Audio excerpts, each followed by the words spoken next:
आज हम लोग 12 का बहुत इंपॉर्टेंट चैप्टर पढ़ने वाले हैं, केमिकल काइनेटिक।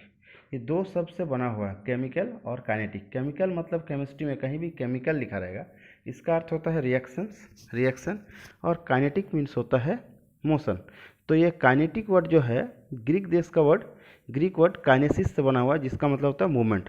तो इस चैप्टर में हम लोग पढ़ने वाले हैं रिएक्शंस के मोशन के बारे में, रिएक्शंस के स्पीड के बारे में, रिएक्शन के रेट के बारे में, कि रिएक्शन कितना स्पीड है, कितना फास्ट है, कितना स्लो है, ये सब चीज़ के बारे में हम लोग इस चैप्टर में पढ़ेंगे।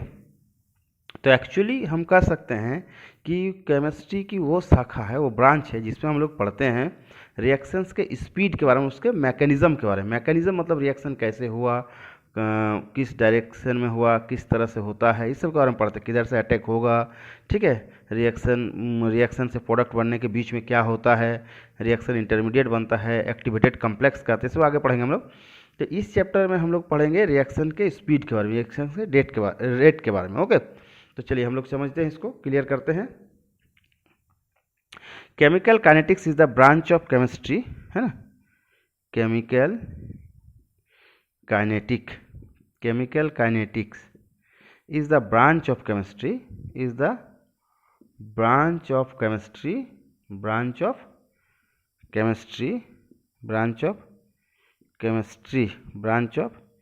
chemistry deals with the study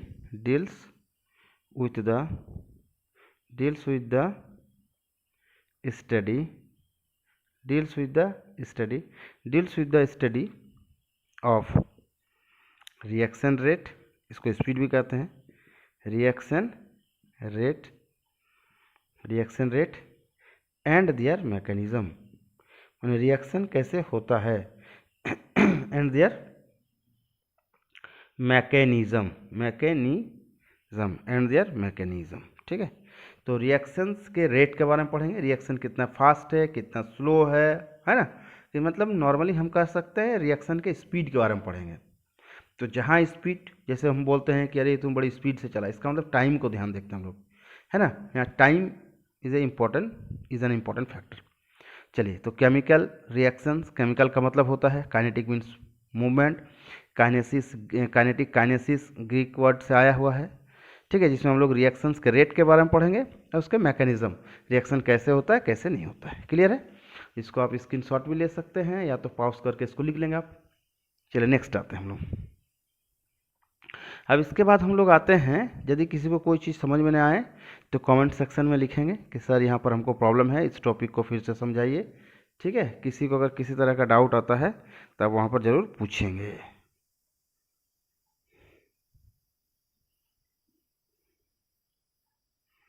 okay, clear है। चलिए नेक्स्ट हम लोग आते हैं, नेक्स्ट हम लोग चलते हैं classification of reaction on the basis of their rates के हिसाब से रिएक्शन को कैसे क्लासीफाई कर सकते हैं, है ना।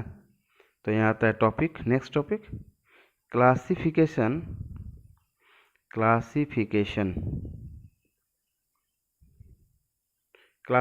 ऑफ रिएक्शन को हम शॉर्ट में आर्केन से लिख देते हैं, arcane. Classification of reaction on the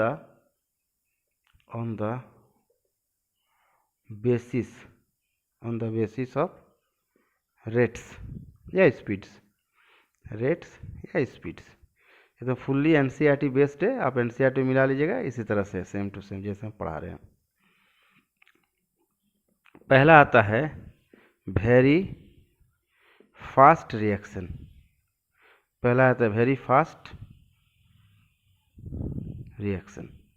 very fast reactions, ठीक है। चलिए, वेरी फास्ट रिएक्शन किसको कहेंगे। देखिए, ऐसी अभिक्रियाएं जो बहुत ही तीव्र गति से होती है, द्रुत होती है, इंस्टेंटेनियसली होता है, क्विकली होता है, माने बहुत कम समय लगता है जिसके लिए। ओके, वेरी फास्ट रिएक्शन क्या है, reactions which takes place instantaneously, reactions which take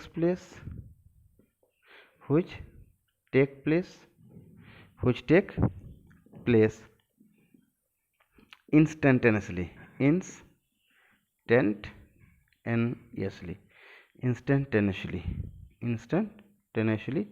instantaneously. जो रिएक्शन बहुत ही कम समय में होती है, क्विक होता है, that is time taken is generally 10 to the power minus 12 second to 10 to the power minus 16 second. These reactions are very fast. अब दिमाग में क्वेश्चन आता है, सर केमिस्ट्री में इतने सारे रिएक्शंस है, कौन सा रिएक्शंस को हम लोग वेरी फास्ट रिएक्शन कहेंगे? तो एकदम आसान सा है एग्जांपल, आयनिक रिएक्शंस। जितने भी आयनिक रिएक्शंस होते हैं ना, सब वेरी फास्ट रिएक्शंस होते हैं, क्योंकि वो ऑलरेडी आयन में टूटे हुए होते हैं। ठीक है, तो ionic reactions are fast reaction. Example जो हम लोग 10th क्लास से ही पढ़ते आ रहे हैं, NaHAQ AQ है प्लस HClAQ। ठीक है, देखिए कैसे होगा, Na plus OH minus H plus Cl minus, तो इसका माइनस इसका प्लस के पास और इसका माइनस इसका प्लस के पास, तो मेरा बन जाएगा NaCl, Na plus Cl minus AQ solution में रहेगा, प्लस H2O लिक्विड L बन जाएगा। ओके, और एग्जांपल ले सकते हैं जैसे AgNO3AQ प्लस NaClAQ, वाटर में ले लिया, Ag plus NO3 minus Na plus Cl minus, ion में टूटा हुआ है, इसका माइनस जाएगा इसका प्लस के पास, इसका प्लस जाएगा इसके माइनस के पास, इसका माइनस को इस तरह से प्लस माइनस, तो मेरा बन जाएगा AgCl का प्रिसिपिटेट बनता है सॉलिड प्लस NaNO3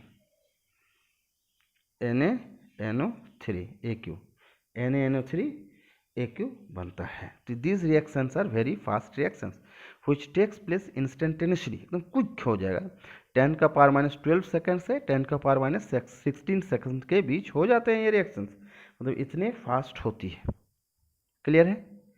किसी को कोई डाउट यहाँ क्लियर कर लीजिए। अगर किसी को कोई कन्फ्यूजन है इसको लिख दिए, जहाँ डाउट है इसको आप पॉज करके लिखिए या इसका स्क्रीनशॉट लेके। ठीक है, हमेशा कॉपी और पेन लेके बैठिए ताकि आपको आसानी से लिख भी पाएंगे।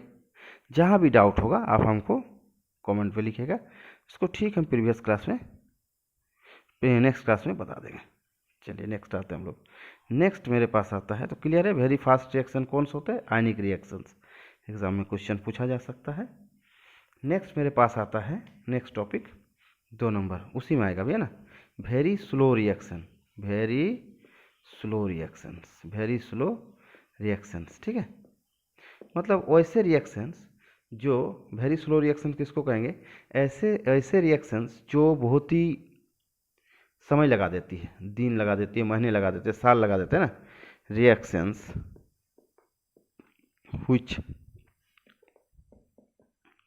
which take days or months,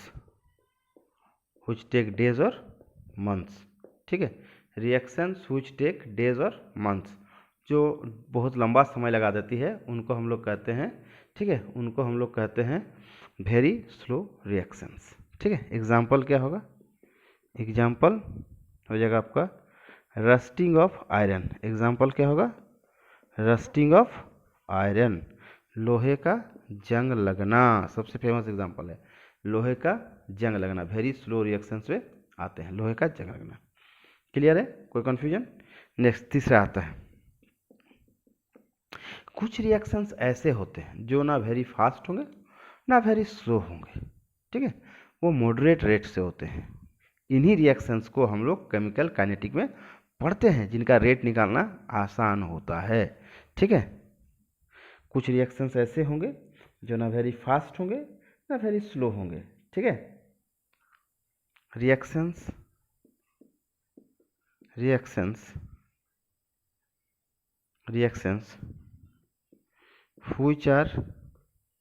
which are neither very fast, NEITH, which are neither very fast,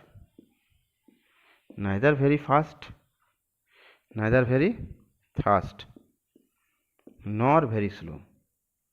Reaction which are neither very fast nor very slow,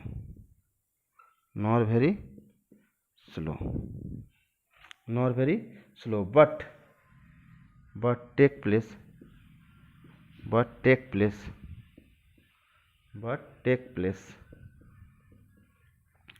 at moderate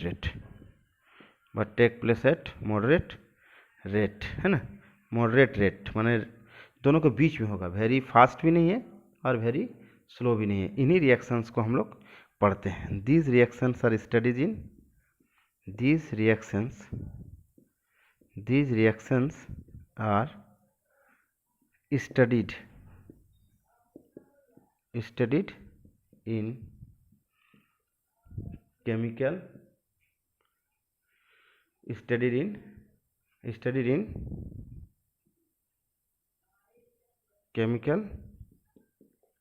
kinetics. These reactions are studied in chemical kinetics. Okay, ठीक है।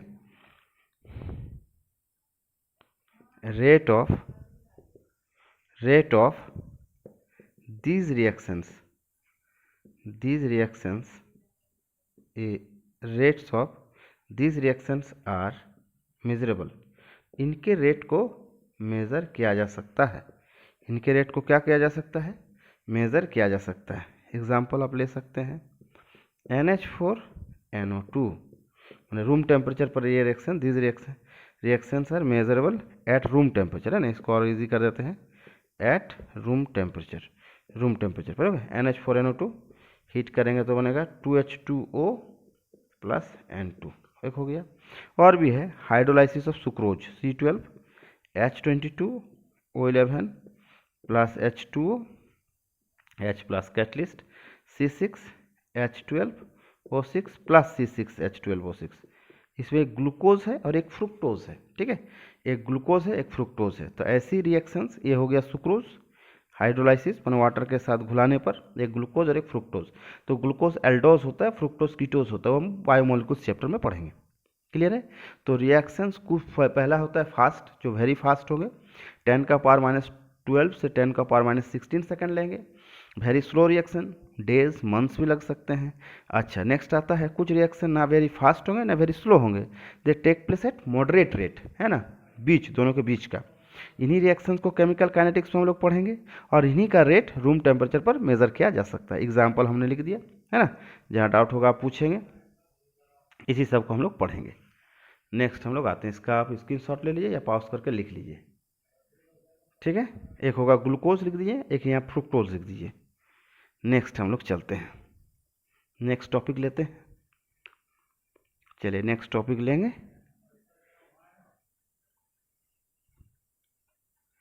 चलिए last और next topic ले लेते हैं, उसके बाद हम लोग चलेंगे नेक्स्ट क्लास। चलिए नेक्स्ट टॉपिक लेते हैं, very important topic, that is rate of reaction. अब हम लोग धीरे धीरे चैप्टर में इंटर करते जा रहे हैं। रेट ऑफ रिएक्शन, देखिए रेट ऑफ रिएक्शन क्या होगा पहले समझ लेते हैं, उसके बाद हम इसको मतलब डिफिनेशन लिखेंगे। रेट ऑफ रिएक्शन क्या है? अधिकतर स्टूडेंट इसको रटते हैं, रटने का कोई ज़रूरत नहीं। जब यहाँ पर आपको लिखा हुआ है रेट ऑफ रिएक्शन, हर एक पॉइंट को ध्यान दीजिए। रेट मतलब होता है टाइम, टाइम को ध्यान देना है। ऑफ रिएक्शन, रिएक्शन का नाम सुनते ही दिमाग में आएगा रिएक्टेंट और एक होता है प्रोडक्ट। तो आसान है, स्टूडेंट झूठ मूठ का रटता है।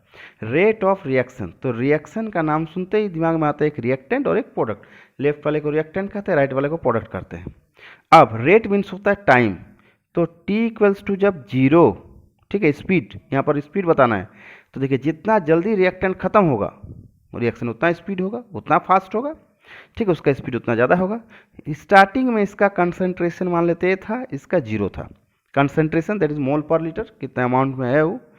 टी सेकंड के बाद ये तो घटेगा, मान लीजिए एक्स घटा तो एक्स बढ़ेगा, नो डाउट, है ना। ये जितना घटेगा ये उतना ही बढ़ेगा, ये जितना सेकंड में घटेगा उतना सेकंड में बढ़ेगा। अगर 10 सेकंड में 10 ग्राम घटा तो 10 सेकंड में 10 ग्राम बढ़ा। ओके, तो ये जो चेंज हुआ है ना यूनिट सेकंड में, that is called rate of reaction. Clear है? इसको हम लोग एवरेज रेट ऑफ रिएक्शन भी कहते हैं। तो रिएक्शन में रिएक्टेंट घटेगा और प्रोडक्ट बढ़ेगा। दिस डिक्रीज इन कंसंट्रेशन और इंक्रीज इन कंसंट्रेशन पर यूनिट टाइम। एक सेकंड में रिएक्टेंट कितना घट रहा है, अगर ज़्यादा घटेगा रिएक्शन फास्ट होगा, ठीक है। यदि कम समय में ज़्यादा घटे रिएक्शन फास्ट होगा। तो decrease in concentration of reactant और increase in concentration of product per unit time is called rate of reaction. Clear है? जिस तरह से गाड़ी के स्पीड को हम लोग किलोमीटर पर आवर में करते हैं, रिएक्शन के स्पीड को रेट ऑफ रिएक्शन से प्रेजेंट किया जाता है। तो रेट ऑफ रिएक्शन क्या है? It is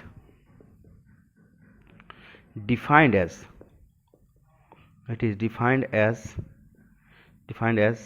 the decrease in concentration को शॉर्ट में हम कॉन्क लिख देते हैं, concentration of any one of the reactant किसी भी रिएक्टेंट का any one of the reactant or increase in concentration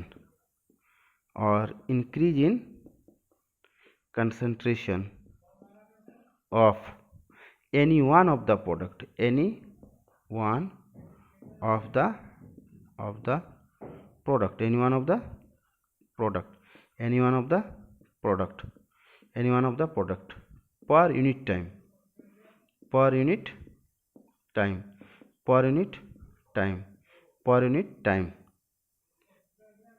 per unit time is called per unit time। इसको लिख देने से होगा per unit time। क्लियर है? per unit time। तो एक रिएक्शन ले लेते हैं R से P। रेट ऑफ रिएक्शन हम लोग कैसे निकालेंगे? Rate equal to rate of reaction decrease in concentration of R बटा R मतलब रिएक्टेंट टाइम इंटरवल। और देखिए दोनों इक्वल होगा क्योंकि जितना घटेगा उतना बढ़ेगा, टाइम इंटरवल सेम होगा। Increase in concentration of P बटा time interval. Okay, time interval. इसको हम लोग इस तरह भी लिखते हैं माइनस डेल आर बटा del T equal to plus del R बटा del T. Okay, del R बटा डेल टी। क्लियर है? किसी को कोई कन्फ्यूजन है तो पूछेंगे। देखिए ये हो गया डिक्रीज, ठीक है, ये decrease in concentration of reactant बटा time interval. Change actually change है, यहाँ प्रोडक्ट का बढ़ेगा, पी हो गया, प्रोडक्ट का बढ़ेगा। पॉजिटिव का मतलब होता है इंक्रीज होगा और नेगेटिव का होगा डिक्रीज होगा। क्लियर है? ठीक है, डिफिनेशन लिख लेंगे, कहीं डाउट होगा तो पूछिएगा कमेंट सेक्शन में। तो कंसंट्रेशन रिएक्टेंट का घटेगा, प्रोडक्ट का बढ़ेगा, it is called rate of reaction. Okay, पर यूनिट टाइम। इसको आप स्क्रीनशॉट ले लीजिए या तो पॉज करके इसको लिख सकते हैं आप, जैसी आपकी इच्छा। ओके, चलिए नेक्स्ट। मतलब टाइम अगर कम लगेगा रिएक्शन फास्ट होगा। भी और आगे पढ़ेंगे हम लोग कैसे रिएक्शन को जान सकते हैं हम लोग। ठीक है, देखिए यहाँ जो डेल आर छोड़े हैं उसको देख समझते हैं। डेल आर को हम लिख सकते हैं, डेल आर का मतलब क्या है? डेल आर मतलब है concentration, change in concentration. Reactant का फाइनल कंसंट्रेशन कितना था, स्क्वायर ब्रैकेट कंसंट्रेशन को रिप्रेजेंट करता है। ओके, और ये हो गया इनिशियल कंसंट्रेशन, ये हो गया डेल आर इनिशियल, ये हो गया डेल पी, ये होगा पी का फाइनल कंसंट्रेशन, ठीक है, माइनस पी का इनिशियल कंसंट्रेशन। और डेल टी क्या होगा? T2 minus T1, that is बाद में टाइम कितना हुआ, पहले कितना था। अब इसका यूनिट निकालते हैं, तो आसान यूनिट निकालना। यूनिट क्या होगा? रेट का यूनिट, रेट का क्या था? डेल आर, दैट इज ऐसे लिखे थे तो हम लोग, डेल आर बटा डेल टी या डेल पी जो लीजिएगा। तो ये हो गया कंसंट्रेशन, चेंज इन कंसंट्रेशन, और ये हो गया टाइम। कंसंट्रेशन का क्या होता है? मोल पर लीटर, टाइम का होता है सेकंड। तो ये हो गया मोल पर लीटर पर सेकंड, हो गया। तो देखें कंसंट्रेशन बड़ा टाइम, कंसंट्रेशन का मोल पर लीटर, टाइम का सेकंड, तो मोल पर लीटर पर सेकंड, ये हो गया आपका। तो रेट ऑफ रिएक्शन क्या है कि रिएक्शन फास्ट है या स्लो है, इससे हम निकाल सकते हैं। किसी भी स्टार्टिंग में रिएक्टेंट मैक्सिमम होता है, प्रोडक्ट जीरो होता है ऑलमोस्ट। रिएक्टेंट घटेगा, प्रोडक्ट बढ़ेगा, ठीक है। रिएक्टेंट जितना घटेगा, प्रोडक्ट उतना बढ़ेगा। जितना सेकंड में रिएक्टेंट घटेगा, प्रोडक्ट उतना सेकंड में ही बढ़ेगा। And this change in concentration is called rate of reaction पर यूनिट टाइम। एक सेकंड में, अगर एक सेकंड में ज़्यादा घटता है तो रिएक्शन फास्ट होगा, एक सेकंड में ज़्यादा बढ़ता है, ठीक है, रिएक्शन फास्ट होगा। अगर समय कम लगता है, रिएक्शन फास्ट होगा। मतलब जितना, इसी को हम लोग कहेंगे rate of reaction. Okay, concentration by time, mole per litre पर सेकंड। चलिए इसको अगले क्लास फिर हम लोग इसके नेक्स्ट वीडियो में पार्ट 2 में हम लोग इसका आगे चलेंगे। इंस्टेंटेनियस रेट ऑफ रिएक्शन पढ़ेंगे हम लोग, उसका ग्राफ पढ़ेंगे। ओके, वो वेरी वेरी इंपॉर्टेंट है, इससे भी ज़्यादा इंपॉर्टेंट है। उसको हम लोग प्रीवियस क्लास नेक्स्ट क्लास में करते हैं। Thank you for watching video.